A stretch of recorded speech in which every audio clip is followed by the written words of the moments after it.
Hey NEET aspirants, welcome to Magnet Brains IIT JEE and NEET channel. आज हम solve करेंगे energy and shape of orbitals के DPP solutions. फटाफट से NEET course module में आपके साथ डिस्कस कर लेती हूँ। सबसे पहली चीज़ आपको मिलती है topic wise explanation videos. Second चीज़ है daily practice problems in the form of PDF, जिससे पहले आपको खुद से सॉल्व करना पड़ता है और फिर आएंगे आप सोल्यूशन वीडियोज़ तक। और सबसे अच्छी बात कि ये सारी चीज़ें 100% free of cost magnetbrains.com website पर इजीली अवेलेबल हैं। फोर्थ चीज़ बेटा आपको जो मिलती है वो है प्रैक्टिस क्वेश्चंस ढेर सारे, ताकि आपकी बहुत अच्छी प्रैक्टिस हो जाए और हर एक क्वेश्चन को किस फॉर्मेट में आपसे पूछा जा सकता है वो सारे पॉसिबल तरीके आप देख पाओ। ठीक है, चलिए अगला है बेटा previous year question videos, doubt solving sessions, weekly test paper, guidance about paper pattern, chapter wise one shot online test series. तो इतना सब कुछ आपको नीट मॉड्यूल में मिलता है। आ जाते हैं आज के पहले क्वेश्चन की तरफ। क्वेश्चन नंबर 1 हमसे कहता है 4D 5P 5F and 6P orbitals are arranged in the order of decreasing energy, the correct option is. अच्छा ठीक है, तो जब भी हमें एनर्जीज पता लगाना होता है तो हम एनर्जी किस रूल से पता लगाते हैं किसी भी ऑर्बिटल की? क्या बताया मैंने हमेशा आपको? N+L rule is used to calculate energy of orbitals, है ना। तो आज ये वाला क्वेश्चन भी हम इसी रूल से सॉल्व करेंगे, एनर्जी ऑफ ऑर्बिटल्स। और ऐसे बहुत सारे क्वेश्चंस आपके नीट एग्जामिनेशन में पूछे गए हैं, इसमें कुछ बहुत डिफिकल्ट नहीं है, तो यहाँ पर मार्क्स लूज नहीं करना है किसी को भी। ठीक है, चलिए 4D मैं पहले लिख रही हूँ, फिर 5P, देन आ जाएगा आपका 5F and finally 6P। Okay, 4D के लिए n की वैल्यू अगर हम N+L कैलकुलेट करते हैं तो N+L की वैल्यू, n की वैल्यू तो बेटा 4 है, फटाफट से L की वैल्यूज भी लिख लो। S, P, D and F orbitals हैं आपकी, इसके लिए S की वैल्यू होगी 0 या L की जो वैल्यू है वो इस पर्टिकुलर ऑर्बिटल के लिए 0 होगी। P के लिए कितनी होगी? 1, D के लिए होगी 2 एंड F के लिए कितनी होगी? 3। ठीक है, सही है सब कुछ। चलो D पर आ जाते हैं तो ये हो जाएगा +2 दैट इज इक्वल टू 6। फिर 5P के केस में क्या हो जाएगा? N की वैल्यू 5 हो जाएगी, P की वैल्यू हो जाएगी 1 दैट इज इक्वल टू 6। अब इस केस में भी आएंगे जहां पर हमें सेम N+L वैल्यू मिल रही है। यहां हम कैसे डिसाइड करेंगे कि किसकी एनर्जी क्या बेटा कम या ज्यादा होती है? ठीक है, चलो फिर आता है 5F। 5F के केस में N की वैल्यू तो 5 रहेगी, L की वैल्यू क्या हो जाएगी? 3। ठीक है, L की वैल्यू हो जाएगी 3, तो ये हो जाएगा आपका 5 + 3 8। 6P इज 6 + 1, P की वैल्यू 1 है, 6 + 1, ओके, तो ये आ जाता है 7। चलो इस ऑर्डर से तो पता चल रहा है कि जो N और L की वैल्यू है हमें डिक्रीजिंग एनर्जी के ऑर्डर में अरेंज करना है। तो सबसे ज़्यादा एनर्जी किसकी है? 5F ऑर्बिटल की सबसे ज़्यादा एनर्जी। ठीक है, एक चीज़ पता चल गई। फिर उसके बाद 8 के बाद 7 आता है तो 6P। क्लियर है? तो चलिए 5F और 6P ये हमें इनिशियल ऑर्डर मिल गया है। अब आप ऑप्शन A और B देखेंगे तो इन दोनों ही ऑप्शंस में हमें यहाँ तक चीज़ें मिल रही हैं, लेकिन C और D ऑप्शंस में ऐसा कुछ भी नहीं है, तो ये ऑप्शंस तो हमारे कैंसिल आउट हो गए। ठीक है, चलिए आगे बढ़ते हैं। अब आता है ये स्टेज जब N+L की वैल्यू सेम हो जाएगी। अब आप क्या करोगे? इस केस में आप प्रेफरेंस दोगे स्मॉल वैल्यू ऑफ N को। N की वैल्यू स्मॉल है मतलब उसकी एनर्जी स्मॉल है। ठीक है, तो यहां पर प्रिंसिपल क्वांटम नंबर 4 और 5 के बीच में फिर हम डिसाइड करेंगे। तो ऑफ कोर्स 4 छोटा है 5 से, मतलब 5P की एनर्जी ज्यादा है 4D से। ठीक है, क्लियर है? 4D एंड 5P क्लियर है? तो इस हिसाब से हमारा जो करेक्ट ऑप्शन आता है वो आता है ऑप्शन B। क्लियर है? चलिए let us move on to next question.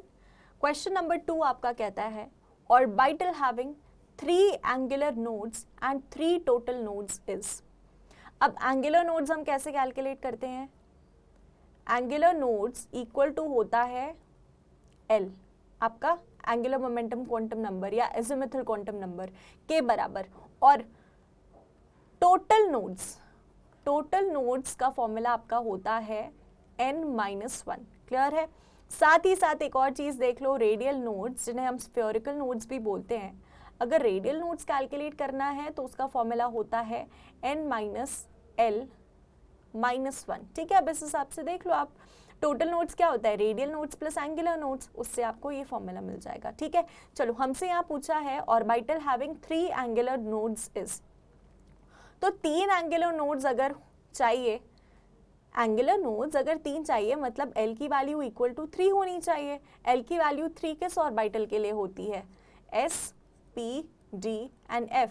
इसके लिए तो 0, P के लिए 1, D के लिए 2, 3 F के लिए। तो इस हिसाब से हमारा ऑप्शन C करेक्ट होगा, क्योंकि सिर्फ और सिर्फ इसी में F ऑर्बिटल है। एंड हमसे बोला है 3 टोटल नोड्स भी, तो 3 टोटल नोड्स किस में आ जाएंगी, यहाँ पर टोटल नोड्स 3 हैं। टोटल नोड्स कितनी है, 3 है, तो यहाँ पर लिख दो यार, टोटल नोड्स 3 है इज इक्वल टू n-1। यहाँ से जब हम n की वैल्यू निकालेंगे तो वो क्या आ जाएगी, 3 + 1 दैट इज इक्वल टू 4, और 4 यहाँ पर केवल और केवल 4f ऑर्बिटल में है, तो ऑप्शन C करेक्ट हो गया। ठीक है, इस तरह से फटाफट से ये क्वेश्चन सॉल्व कर लेते हैं, और ऐसे क्वेश्चंस आपके नीट एग्जामिनेशन में देखे जाते हैं, है ना। अगले क्वेश्चन पर आ जाओ। Which of the following pairs of d orbitals will have electron density along the axis? Axis के along। अब देखो हमने कितनी d orbitals पढ़ी हैं, 5 types of d orbitals पढ़ी हैं। कौन कौन सी, मान लो ये d x axis है, wait a minute, आपकी अगर ये x axis है और y axis है ये, अच्छा इसको थोड़ा सा रीअरेंज करके ड्रॉ कर लेते हैं।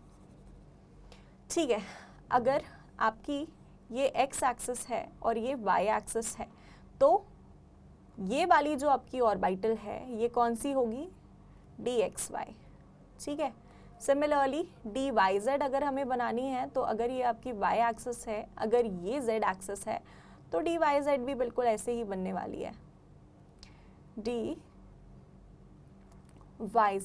और फाइनली अगर हमें dxz बनानी है तो एक एक्सिस x लेनी होगी, एक एक्सिस z लेनी होगी, इनके बीच में हमेशा हमें d ऑर्बिटल्स मिलेंगे। चलिए, अब हमसे पूछा है कि अलोंग द एक्सिस कौन सी ऑर्बिटल्स होती हैं, तो बाकी जो 2 ऑर्बिटल्स हैं, एक ही एक्सिस y, एक ही एक्सिस x, अगर हमने along the axis orbitals draw करी हैं तो ये हमारी होगी dx² y² एंड अगर this is the z axis तो ये हमारी z² ऑर्बिटल होगी। ठीक है, तो अलोंग द एक्सिस पूछा है, जब अलोंग द एक्सिस तो हमारे पास dz² और dx² y² यानी कि आपकी ये दोनों ऑर्बिटल्स हैं। ठीक है, क्लियर है। चलिए आगे बढ़ेंगे अगले क्वेश्चन के साथ। अगला क्वेश्चन कहता है which of the following atoms in its ground state has the highest number of unpaired electrons? unpaired electrons बताने हैं। क्रोमियम का इलेक्ट्रॉनिक कॉन्फ़िगरेशन पहले आप मुझे बता दें। इन सभी के इस तरह के क्वेश्चन सॉल्व करने के लिए हमें इनका इलेक्ट्रॉनिक कॉन्फ़िगरेशन देखना पड़ता है। क्रोमियम का कितना होगा, क्रोमियम का होगा 3d5 4s1। ठीक है, होना चाहिए 3d4 and 4s2, but again half fill configuration stable होता है, इसीलिए इलेक्ट्रॉन्स जंप करके d5 कॉन्फ़िगरेशन बना लेते हैं एंड हमें रिजल्टिंग कॉन्फ़िगरेशन क्रोमियम का 3d5 4s1 मिलता है। आयरन के लिए 3d6 4s2 is the configuration. Manganese के लिए हो जाएगा आपका 3d5 4s2 and finally vanadium के लिए 3d3 4s2। ठीक है, यहाँ से अब हमसे पूछा है कि अनपेयर्ड इलेक्ट्रॉन्स मैक्सिमम किस में है। तो यहाँ देखो यार 5 में आपकी d ऑर्बिटल्स कैसी होती हैं, d ऑर्बिटल्स कुछ इस तरह से होती हैं, 1 electron, 2 electron, 3 electron, 4 electron, 5 electron की फिलिंग कर दी मैंने। ये है आपकी d ऑर्बिटल और ये है आपकी 4s ऑर्बिटल। ये 3d ऑर्बिटल्स हैं और ये 4s ऑर्बिटल है। 4s ऑर्बिटल में केवल 1 इलेक्ट्रॉन है। ठीक है, ये है क्रोमियम का कॉन्फ़िगरेशन। अगर ऑर्बिटल्स के फॉर्मेट में हम देखते हैं तो इसमें कितने टोटल अनपेयर्ड इलेक्ट्रॉन्स हमें देखने को मिल रहे हैं, 1 2 3 4 5 6। ठीक है, 6 अनपेयर्ड इलेक्ट्रॉन्स। चलो ऐसे ही सबका कॉन्फ़िगरेशन फटाफट से बना लो। यहाँ पर हमें 6 1 2 3 4 5 और 6 इलेक्ट्रॉन्स की फिलिंग करनी है। ये है 4s ऑर्बिटल जिसमें 2 इलेक्ट्रॉन्स हैं। तो यहाँ जो टोटल अनपेयर्ड इलेक्ट्रॉन्स हो गए वो कितने हो गए, 1 2 3 और 4, जस्ट 4। तो ऑप्शन ये तो बिल्कुल नहीं हो सकता क्योंकि ये तो इसी से हार गया। ठीक है, आगे देखते हैं। इस कॉन्फ़िगरेशन में D5 कॉन्फ़िगरेशन है, 1 2 3 4 5 और 4s2। इसमें भी हमारे पास कितने इलेक्ट्रॉन्स हैं अनपेयर्ड, 1 2 3 4 5। ये भाई इससे तो हार गया, मैंगनीज भी हार गया। ठीक है, तो ये ऑप्शन भी नहीं हो सकता। अगला बचता है वनेडियम। वनेडियम में देख लेते हैं 1 2 3 4 एंड 5, 1 2 और 3। यहाँ हो गया 4s2। ठीक है, तो यहाँ पर भी कितने इलेक्ट्रॉन्स आए, केवल और केवल अनपेयर्ड 3, 1 2 एंड 3। तो करेक्ट ऑप्शन जिसमें maximum highest number of unpaired electrons हैं वो है ऑप्शन ए।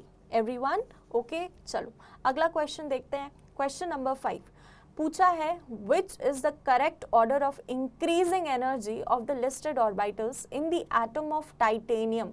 टाइटेनियम का एटॉमिक नंबर होता है Z इज इक्वल टू 22, यानी कि 3d24s2 कॉन्फ़िगरेशन टाइटेनियम के लिए। हमसे पूछा है increasing energy, which is the correct order of increasing energy, मतलब ये जो भी ऑर्डर है इसमें एनर्जीज इंक्रीज होती जा रही हैं। चलो तो अगर हम इसका कॉन्फ़िगरेशन देखते हैं टाइटेनियम का, तो हमें क्या देखने मिलता है, 1s2 2s2 2p6 3s2 3p6 4s2 and 3d2, है ना। Z इज इक्वल टू 22 है तो उसके लिए कॉन्फ़िगरेशन क्या होगा, 10 इलेक्ट्रॉन्स ये 10 इलेक्ट्रॉन्स ये 20 एंड 22। ठीक है, चलो अब ये जो ऑर्बिटल्स हैं ये किस में अरेंज्ड हैं, इंक्रीजिंग एनर्जी में अरेंज्ड हैं क्या ये इंक्रीजिंग एनर्जी में अरेंज्ड है, हमें चेक करना पड़ेगा। आप चाहें तो n+l रूल भी अप्लाई कर सकते हैं। ओके, तो n+l रूल के हिसाब से 4s 3s 3p and 3d orbitals जो हैं इनके लिए n+l की वैल्यू क्या आ रही है, फटाफट से देख लो। 4 + 0 आएगी n+l वैल्यू। ओके, 4 + s के लिए 0 होती है l।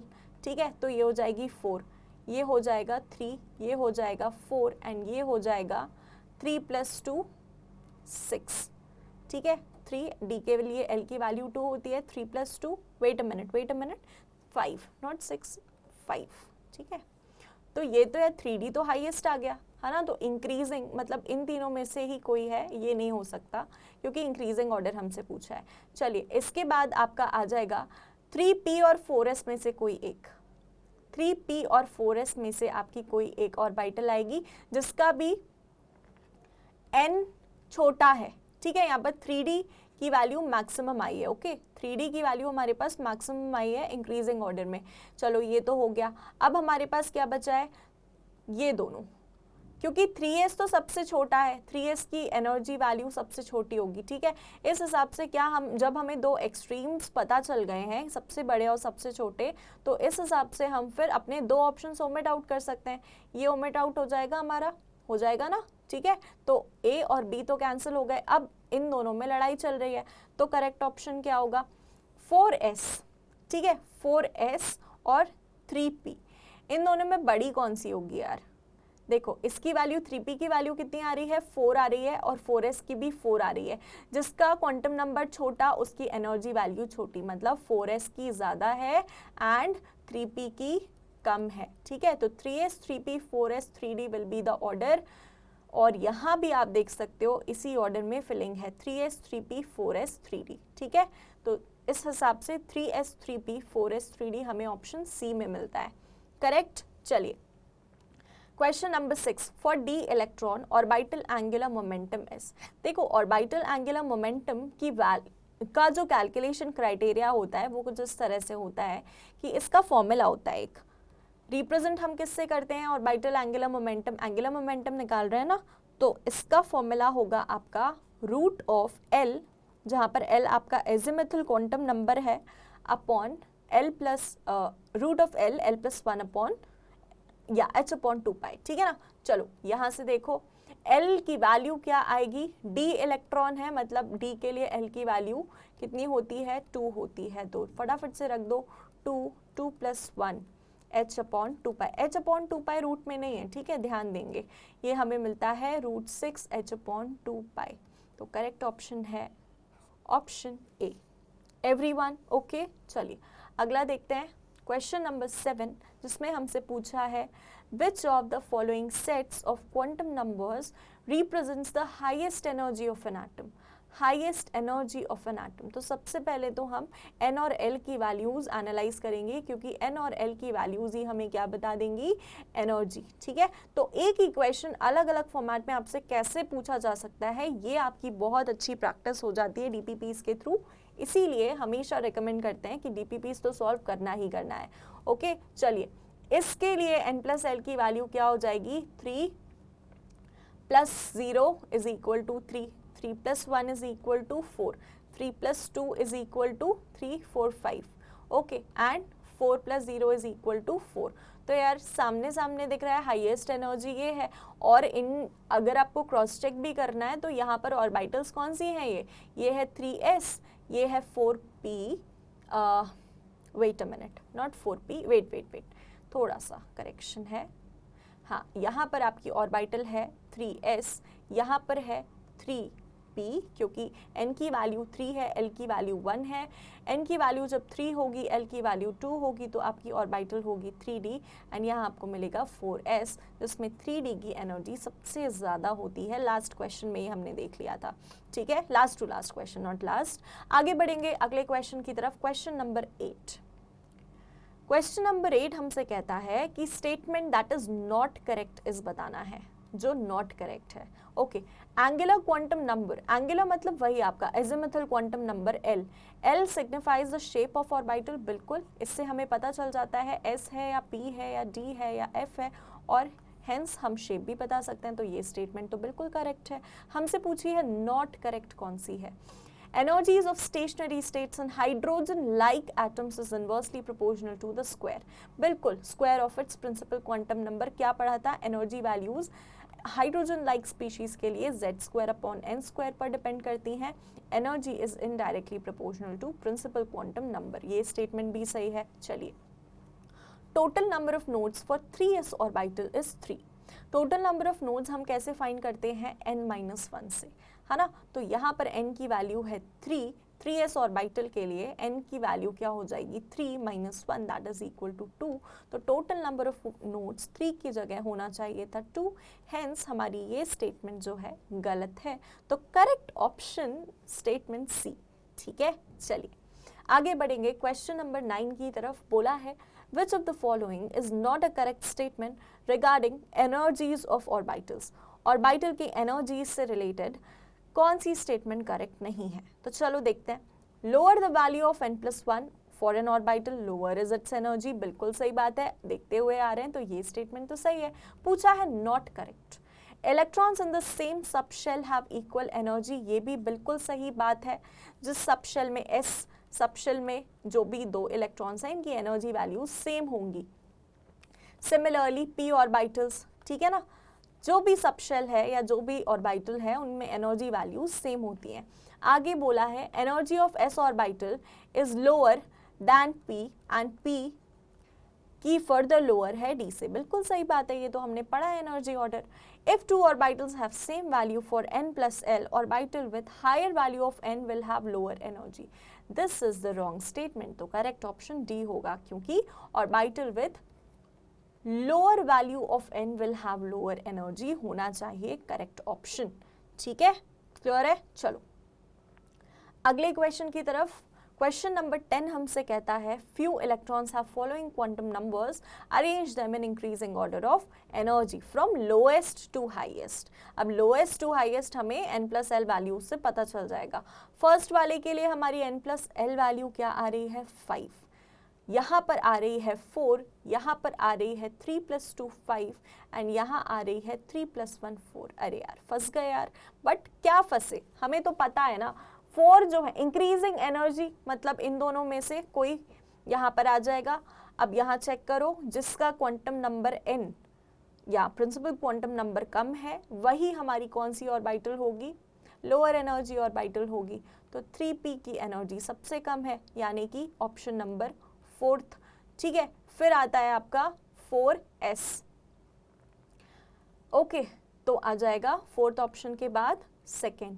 तो क्या कुछ मैच हो रहा है, 4th के बाद 2nd, क्या हमें ऐसा कुछ मिल रहा है? बिल्कुल, ऑप्शन ए तो देखने को मिल रहा है ऐसे ही कुछ। ठीक है ना, चलिए अब अगला है फिर n इज इक्वल टू 3 है, ये 5 आया है ना, n प्लस एल की वैल्यू 5। फिर हम किस पर स्विच करते हैं, पहले तो n प्लस एल देखते हैं, फिर n प्लस एल की वैल्यू सेम आ जाती है। तो n में जिसकी वैल्यू छोटी होती है उसकी एनर्जी छोटी होती है या कम होती है। तो यहाँ पर इसमें n की वैल्यू कम है, तो इस हिसाब से जो थर्ड है, ठीक है, इसकी वैल्यू कम होगी, n की वैल्यू कम है, इन दोनों के कंपैरिजन में n की वैल्यू इसकी कम है, तो फिर आ जाएगा थर्ड। एंड फाइनली सबसे ज़्यादा किसकी होगी, ऑप्शन 1। ठीक है, या फर्स्ट वाली की सबसे कम। तो करेक्ट ऑर्डर ये हमें मिला है और सीक्वेंस मैच हो रहा है ऑप्शन ए से। आगे बढ़ते हैं, अगला क्वेश्चन।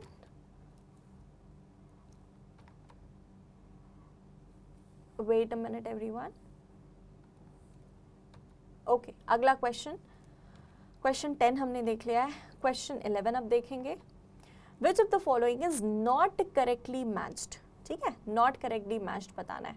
तो इसमें energy associated with Bohr orbit is equal to, बिल्कुल सही है, ये तो हमारा ऑप्शन बिल्कुल सही है। E is equal to -2.18 into 10⁻⁻18 joules into z² upon n²। And ये एनर्जी जो हमें मिलती है ये हमें जूल्स में मिलती है, तो ये ऑप्शन तो सही है। अगला है energy gap between two orbits, कैसे कैलकुलेट करते हैं? एनर्जी डिफरेंस कैलकुलेट करते हैं RH 1/n1² माइनस 1/n2² से। ठीक है, तो ये ऑप्शन भी बिल्कुल सही है। अगला है kinetic energy of ejected electron is equal to h nu which is equal to h nu not plus half mv², एकदम करेक्ट है। फाइनल ऑप्शन बचता है energy of 1 mole of photons E is equal to n not h c/λ होना चाहिए, इसीलिए हमारी ये statement गलत है, लेकिन करेक्ट ऑप्शन D है। क्लियर है एवरीवन? चलिए अगला क्वेश्चन देखेंगे, क्वेश्चन नंबर 12, जिसने हमसे पूछा है what is the trend of energy of Bohr orbit. Trend क्या फॉलो होता है, चलो बता देते हैं इन्हें। Energy of orbit increases as we move away from the nucleus, मतलब न्यूक्लियस से जैसे जैसे हम दूर दूर जाते हैं वैसे वैसे एनर्जी वैल्यूज इंक्रीज होती जाती हैं। हाँ, this is the correct statement. आगे देखते हैं, energy of the orbit decreases as we move away from the nucleus. No, energy values तो इंक्रीज होती जाती हैं। Energy remains same. नो, ये भी गलत है। Energy of Bohr orbit can not be calculated, ये भी गलत है, हमने कैलकुलेट की है। क्लियर है? तो what is the trend of energy of Bohr orbits के लिए ऑप्शन ए करेक्ट है, जिसमें लिखा है energy of orbit increases as we move away from the nucleus. This is the correct statement. ठीक है एवरीवन? चलो, तो आज का सेशन फिर हमारा यहीं एंड होता है। And as you know, Magnet Brains एक ऐसा प्लेटफॉर्म है जहाँ KG से 12th तक आपको हाई क्वालिटी एजुकेशन प्रोवाइड किया जाता है 100% free of cost per. Free cost per आपको किसी भी तरह का सब्सक्रिप्शन नहीं लेना है, कोई कूपन कोड एप्लीकेबल नहीं है, ना ही कोई भी आपको नोटिफिकेशन आएगा इस चीज़ से रिलेटेड कि आपको किसी भी तरह का सब्सक्रिप्शन या पेड कोर्स लेना पड़ेगा। ठीक है, everything is absolutely free of cost. बाकी ये हमारे टॉप नॉच कोर्सेज हैं जिसमें IIT JEE या नीट से आप काफ़ी फेमिलियर होंगे, तो अपने फ्रेंड्स को भी रेकमेंड करेंगे। And you can stay connected with us on YouTube, Facebook, Instagram, Twitter and Telegram. बाकी do like the session, if you liked it share it as much as possible, क्योंकि आप ही हमारा लिंक हो औरों तक पहुंचने के लिए।